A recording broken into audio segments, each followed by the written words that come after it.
Good evening, ladies as well as gentlemen. Papa Boris here with some more Hearthstone Arena 3 and 2 as a warrior.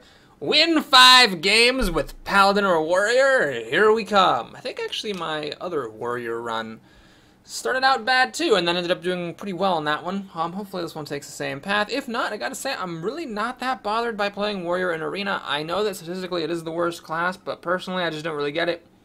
I think that compared to priests, warriors have better removal, more reliable removal. Like it's less specific, and you're not as screwed if you don't get a particular card the way that you are with priest. So I don't know. Seems like a better class than priest. And people are all complaining about bolster, but the other warrior card was bash, which is totally fine. Unlike the priest cards, pretty much all of which for the grand tournament were just bad. So I don't know what's going on with that. But anyway, Lance Carrier is one of those cards, it just isn't impressing me. It's a 1-2. I think that's the problem. If it were a 2-1, it'd be a totally different story. But as a 1-2, it's just really kind of feeble if you play it without any minions. And it does help something, have a permanent buff, which is nice. But it doesn't actually then have as much of an impact on things. So I kept it because I'd rather play it than do nothing. But it's a rough time. Hoping to get something else that I could play besides Lance Carrier on turn 2.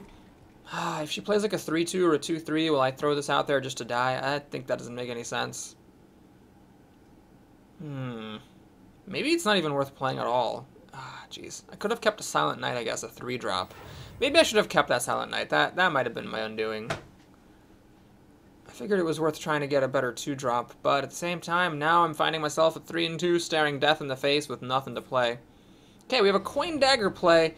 Well, that's actually not silly. It probably means she has an auto barber, which probably means this thing's gonna die. But I have to play it. I mean, holding it back is just not gonna do me any good.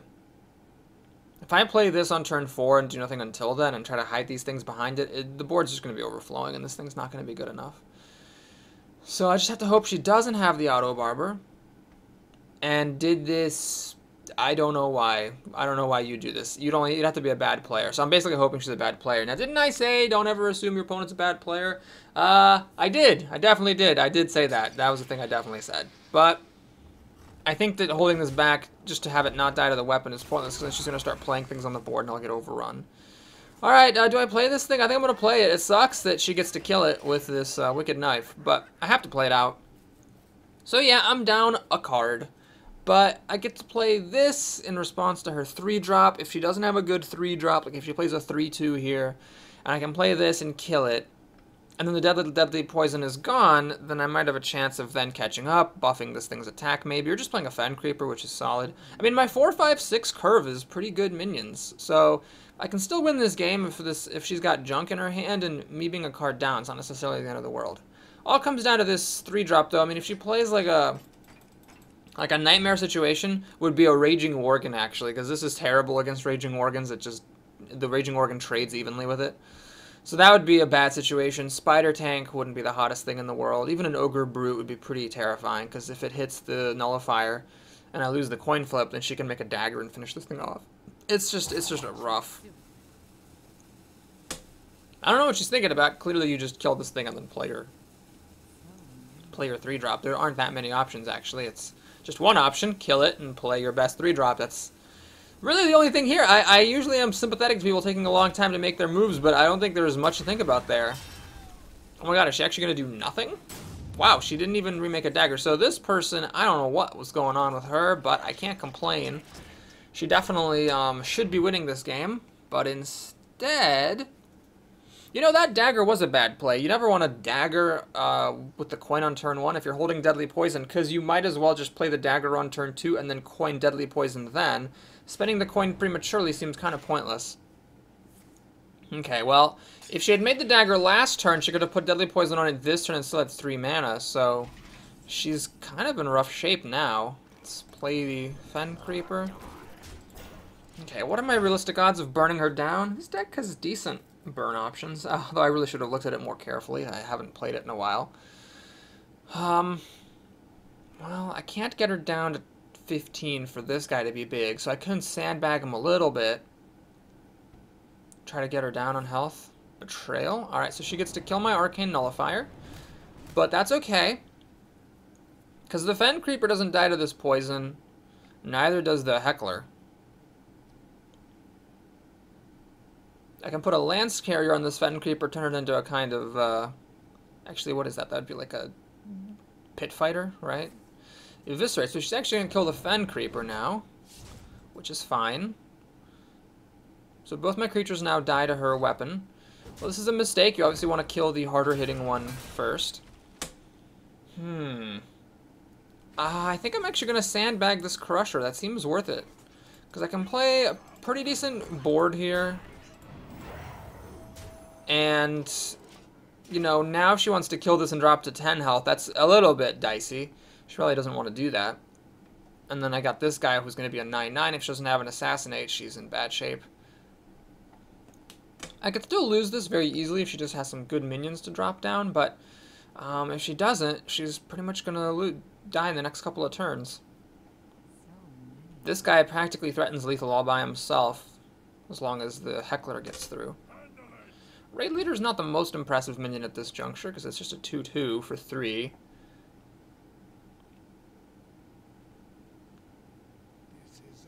And then she gets that, which is also not the most impressive minion. She really does need to hit this Fen Creeper. If it's going to hit you anyway, you might as well kill it. So if she drops to 10, I mean, I could just go for lethal with this Crusher. Cold Blood, okay. So this is very interesting now. See, this being a 1/2 is just so sad. I can't even kill that Raid Leader. So do I really go for broke here? Alright, I'm going to hedge my bets. I'm going to take advantage of the fact that she didn't kill the Fen Creeper and use it to kill that Raid Leader. I'm going to use the Lance Carrier to kill that thing. And then we're going to play the Crusher. So basically, I'm not quite threatening lethal with this, but she does have to kill this because the two of them are lethal together. I've never used my hero power, so this thing's just an 8/8 for 10, which is rather abysmal. But I could hero power next turn, making it cost 9 mana, so I could actually play the turn after that. Ah, that's rough. Alright, so I could go for a YOLO Bouncing Blade. I mean, the odds are in my favor. This thing has 6 hits, my thing has 9. That really is the right play. I mean, it has to be pretty crazy for me to lose this Bouncing Blade. So yeah, we're going to just do this. Oh my god. Oh my god. Okay, that was a little scarier than it needed to be, but we win. Okay, that was a bit of a free game. Not that I'm complaining, of course, in any way or by any measure. I totally don't mind that, but yeah, just as a matter of note, that opponent really didn't put up much of a fight.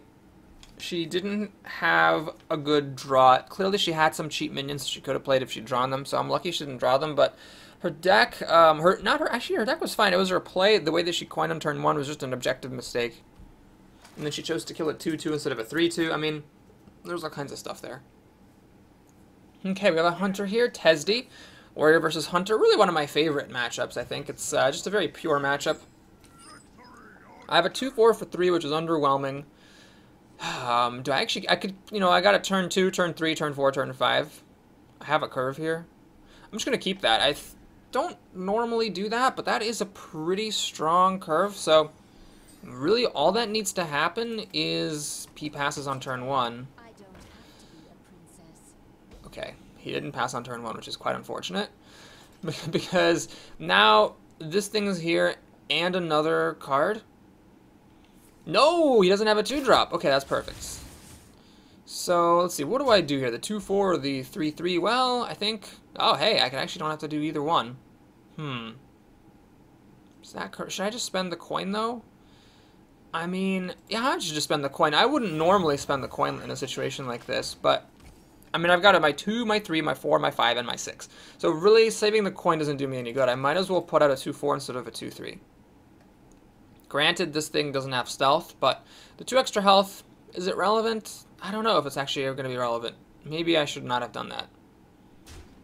Wow, he actually didn't have a turn 2 or a turn 3 play, so I'm very lucky here that that's the case. Really, the only thing I have to be worried about now is getting burned down. But that seems unlikely. Because I've got 2 taunts and my hero ability, so I don't know, it seems like I'm in totally fine shape. Okay, this is actually a pretty good card for him. It does trade with both of my things. Screwjank, Clunker, neither of these are mechs. Wind Fairy doesn't help at all. Darn. And this thing actually just straight up dies to it. I could play the Yeti and trade the Yeti. No, that doesn't make any sense. Playing this makes sense. I'm gonna just go down a card. Feels bad, but it's a move I have to make. This is also a mech, unless he has a deadly shot and chooses to use it. Screwjank Clunker turns this into a 4/7. It's probably even worth playing over a Fen Creeper. Ah, crap. This thing doesn't actually kill it. He got a good 5-drop. Darn. One more damage will kill this thing off. Do I want to spend my mana efficiently or buff this thing up? These two together don't kill the Smith, but this thing does. Should I play... Ah, man, this is a tough call. Should I play this just to get the most power and toughness on the table? I think so. I don't know, it seemed pointless to drop a Screwjank out there if it didn't even really matter against this thing. If he buffs this and kills my taunt, I'll be annoyed, but... And that's exactly what happens. Okay, so it's okay, because I can still use the, Oh my god, the Enrage kills my thing! Oh wow, that was terrible. Holy shit, that was terrible. The Enrage let the Glypzuka kill my 4/4, which was just so bad, it actually hurts. Damn it. I can't even kill this thing unless I do a Fiery War Axe, which I'm gonna do. And play the Eddie. That, if I lose this game, it's entirely because I didn't play Screwjank Clunker there. It would have kept my taunt up, which would have prevented his enraged Glypzuka from... Man, Glypzuka was just like the perfect card for him to have, and the fact that it only cost him 2 mana was really devastating. So he gets to kill my Yeti here with the weapon and the Vendor. And then I have to take 3 damage to finish the Vendor off. Ugh. Should have played Screwjank. Yeah. Should have played. In fact, even Fen Creeper would have been better than the Knight. That sucked so much, because the Fen Creeper wouldn't have died to his weapon while enraged by the Smith. You don't often see the ability of the Smith be relevant, but it sure was there. So this is actually really uncomfortable because he's actually not even killing my Yeti. He's just going for face, which makes perfect sense because he's got 7 damage here. Oh man, I hate everything. Fen Creeper dies.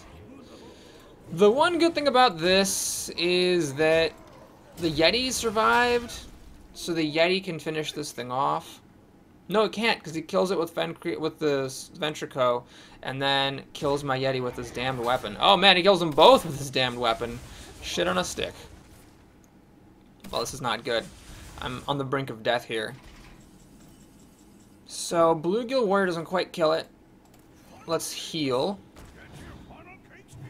Do I play the Screwjank? Seems like it doesn't make sense. The Screwjank doesn't even kill that thing. But the Bluegill Warrior just dies to the Glypzuka. I might as well play that. So he's got 7, 9, 11 damage, 4 more damage and he wins. And I only have myself to blame. I really should have played Screwjank while I had the chance. Damn, that was a sad way to go out of this one.